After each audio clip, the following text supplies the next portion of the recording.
మంగం శబ్దాల పొద్దున్నుంచి అలా ఉండిపోయినట్రా ముచ్చటగా రొట్టేసింది. అప్పుడైనా ఏమండి తెగించి చెప్తున్నాను, మీరంటే నాకు ప్రేమండి, సరే అంటే పెళ్లి చేసుకుంటానండి, అత్తగట్టుగా ఇస్తే ఇక్కడే ఉండొచ్చు అని చెప్పొచ్చుగా.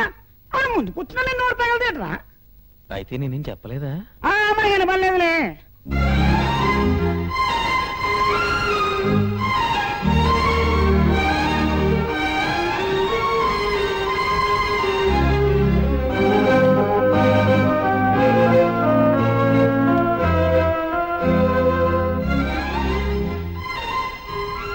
Good morning. Good morning. మన బ్యాంక్ లో చాలా లోన్ ఫైల్స్ పెండింగ్ లో ఉండగా అప్లై చేసిన రోజే ఈ ఫైల్ నా దగ్గరకు వచ్చేసిందే. అవును, మరి అది ఎవరి ఫైల్ అనుకున్నావు? ప్రకాష్ ఎక్స్పోర్ట్స్ కు సంబంధించిన ఫైల్. ప్రకాష్ గారిదా?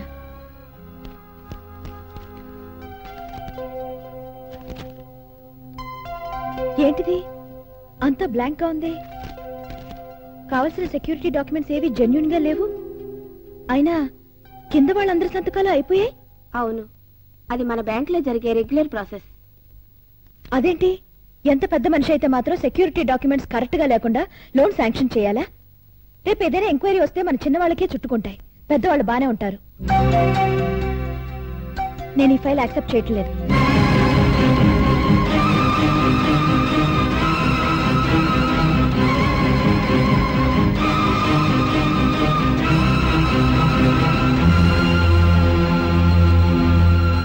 Is it?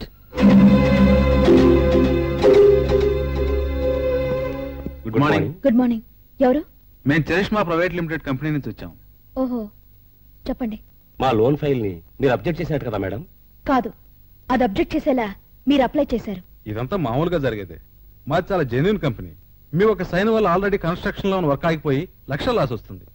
మేము కరెక్ట్ గా కట్టేస్తాం, మీరు సంతకం చేయండి.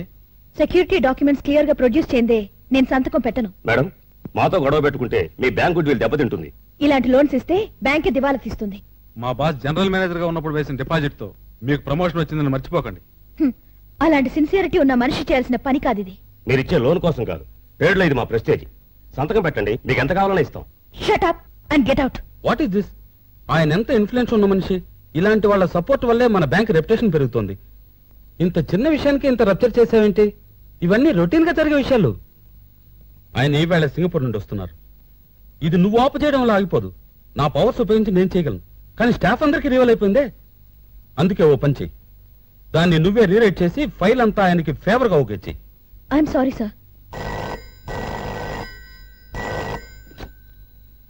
Hello sir. సార్, ఎలా జరిగింది మీ సింగపూర్ ట్రిప్?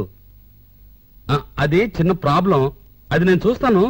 ఆ విషయాలే మాట్లాడదాం. మీ దగ్గరకు వద్దాం అనుకున్నాను ఎయిర్పోర్ట్కి. ఇప్పుడు మీరు ఆఫీస్లోనే ఉంటారు కదా సార్? ఓకే, వస్తాను సార్. సార్, మీరేమీ అనుకోకపోతే నేనే ఈ విషయం ఆయనతో మాట్లాడడానికి అవకాశం ఇవ్వండి సార్. ఏంటి నువ్వు ఆయనతో మాట్లాడేది? నేనేం కంగారుగా కన్విన్స్ చేయడానికి ప్రయత్నిస్తాను. ఏంటి, సెక్యూరిటీ డాక్యుమెంట్స్ లేకుండా ఫైల్ సబ్మిట్ చేశారా? What is this nonsense? అసలు ఎందుకు మన అడ్డదారిలో లోన్ అప్లై చేయాల్సి వచ్చింది? అసలు విషయం నాకెందుకు చెప్పలేదు? Come on, tell me. Bank manager తెలుసు కదా అని మేనేజ్ చేద్దాం అంటున్నాం. Shut up. తప్పుడు పని గొప్ప చేసి చెప్పుకోవడానికి మీకు సిగ్గా లేదు? ఇలాంటి ఒక్క ఇన్సిడెంట్ చాలు మన కంపెనీ పరుగు పోవడానికి. Sorry sir. ఓకే, మీ ఇద్దరు అకౌంట్స్ సెటిల్ చేశాను. ఇక మీకు ఇక్కడ జాబ్ లేదు. సార్ ప్లీజ్ నా టెంపర్ మనీ ఫర్దర్ గా లూజ్ కానివ్వండి. వెళ్ళండి, get lost. Shit.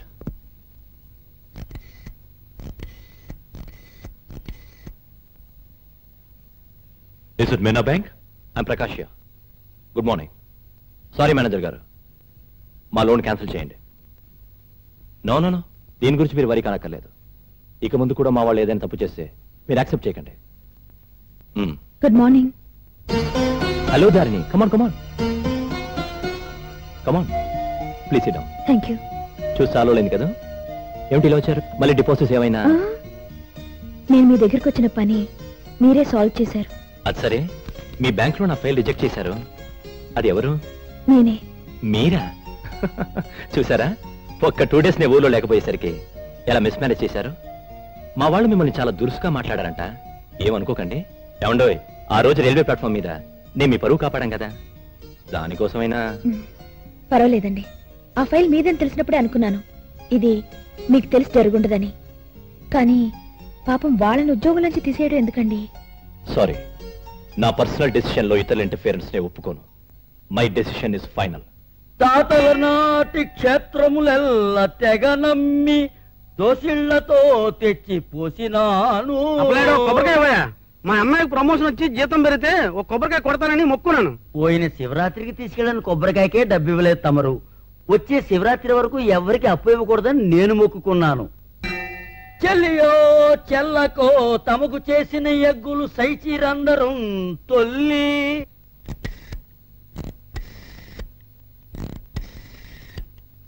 Hello, police స్టేషనా? గుడి దగ్గర అప్పలనాయుడు గారు కొబ్బరికాయ కొట్లో ఉగ్రవాదులు ఒక కొబ్బరికాయలో బాంబు పెట్టారు. నా పేరా పొంతులో వీర్రాజు.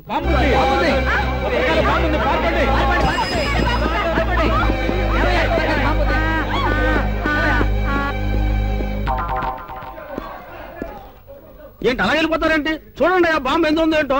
మనది విలేజ్ పోలీస్ స్టేషన్, అందులో ఎస్ఐ గారు కూడా లేరు. ఎందులో బాంబు దగ్గర కూడా మా దగ్గర మిషన్ లేదు. అలాగా?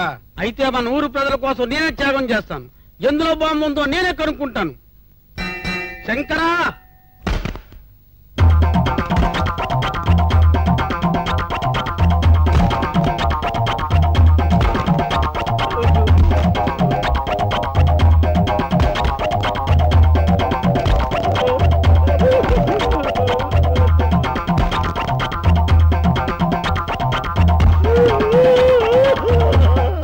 శంకర, ఒక్క కాయ మొక్కున్నాను, అన్ని కాయలు కొట్టించావు స్వామి.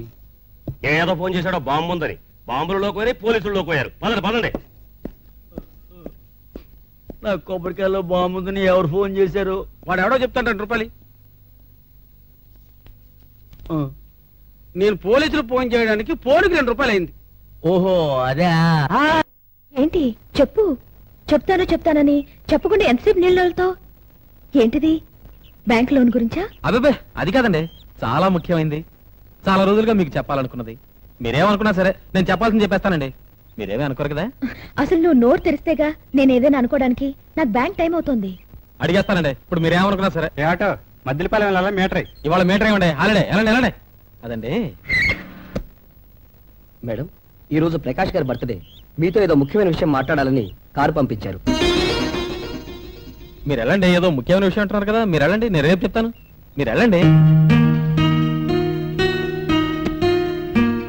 నేను ఏదైనా సాధించగలను, దేన్నైనా కొనగలను. ఎస్, నేను మాట్లాడితే చప్పట్లు కొడతారు, అర్థం కాకపోయినా సరే. నేను జోకు వేస్తే విరగబడి నవ్వుతారు, అది జోక్ కాకపోయినా సరే. ఈ నగరంలోని ప్రముఖులంతా చిటిక వేస్తే నా కళ్ళ ముందుంటారు, నాకు ఈ స్టేచర్ ఉన్నంతకాలం. కానీ నా డబ్బును కాకుండా నన్ను, నా వ్యక్తిత్వాన్ని అభిమానించే మనిషిని నేను ఇంతవరకు సంపాదించుకోలేకపోయాను. ఆ మనిషిని జీతం ఇచ్చి తెచ్చుకునేది కాదు, నా జీవితాన్ని పంచుకునేదై ఉండాలి. చిన్నప్పుడే అమ్మా నాన్న పోయారు, అనాథగా పెరిగాను. ఆకలికి తట్టుకోలేక చాలాసార్లు చావాలనుకున్నాను. But grave is not the goal of life. జీవితానికి ముగింపు చావు కావచ్చు, కానీ గమ్యం మాత్రం చావు కాదు. అందుకే మొండిగా పట్టుదలతో క్షణక్షణం ఈ సమాజాన్ని లెక్క వేస్తూ, ప్రతి క్షణం స్టేచర్ మెట్లెక్కుతూ, నీకు పరిచయమైన సంవత్సర కాలంలోనే నేను ఇంత సాధించాను. అయినా నేను ఇంకా అనాథనేధరిని. నాలోని అర్థం కాని ప్రశ్నలకు నీలాంటి సమాధానం కావాలి. నన్ను నేనే తట్టుకోలేని నాలోని ఉద్రేకానికి నీలాంటి ఓదార్పు కావాలి. జీవితంలో అలసిపోయి ఎవరున్నారు, ఎవరి కోసమో ఎటు పోవాలో తెలియని నాలోని నిరుత్సాహానికి నీలాంటి ఉత్సాహం కావాలి. ఆత్మాభిమానానికి విలువనిచ్చే నీలాంటి మనుషులంటే నాకు చాలా ఇష్టం. అందుకే ఐ లైక్ యూ. నిన్ను నేను పెళ్లి చేసుకోవాలనుకుంటున్నాను. 100 సంవత్సరాల జీవితానికి 1 నిమిషంలో సమాధానం చెప్పమనడం లేదు. ఆలోచించుకుని చెప్పు. నీ నిర్ణయం ఏదైనా సరే దాన్ని తట్టుకునే శక్తి నాలో ఇంకా ఉంది.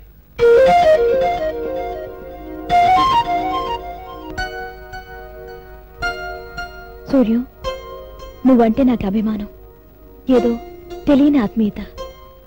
అందుకే నా జీవితానికి సంబంధించిన ఒక ముఖ్యమైన విషయం నీకు చెప్పి నిన్ను మాట అడుగుదామని ఇక్కడికి తీసుకొచ్చాను.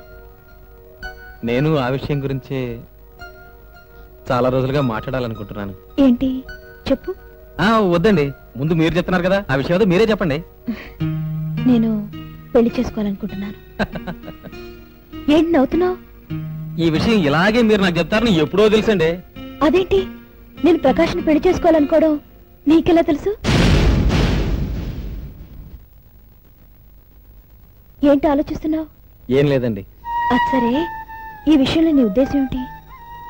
ఏమండి, మీరు ప్రకాష్ను ప్రేమించినట్టు పెళ్లి చేసుకోవాలనుకున్నట్టు మాట వరుసగానే నాతో చెప్పలేదేమండి? పెళ్లి కాపురం అనే పేజీలు నా జీవితంలో ఎప్పుడో చించేశాను. ప్రకాష్ పెళ్లి చేసుకోమని అడిగాక మళ్ళీ వాటి గురించి ఆలోచించాను. చూడండి, ఇక మీరేమీ ఆలోచించద్దు. నన్ను అడిగారు కాబట్టి మనస్ఫూర్తిగా చెప్తున్నాను, మీరు తీసుకున్న నిర్ణయం చాలా కరెక్ట్ అండి. అతను కూడా చాలా మంచివాడని అందరూ చెప్పుకుంటారండి. అవును, సూటిగా మాట్లాడతాడు, ఆత్మాభిమానానికి విలువిస్తాడు. డబ్బు లేకపోయినా కష్టపడి కలో గంజో తాగుదాం అనుకుంటాడే తప్ప అడ్డదారిన వెళ్ళాలనుకునే మనిషి కాదు. అలాంటి మనిషి అంటే నాకు చాలా ఇష్టం. చెప్పు, నా నిర్ణయంలో తప్పులేదు కదూ? నాలాంటి తెలివి తక్కువ నిర్ణయాలన్నీ తలకింతలవుతాయి కానండి, మీలాంటి వాళ్ళ ఆలోచనలు ఎప్పుడు తప్పుకోండి. Please subscribe for more videos.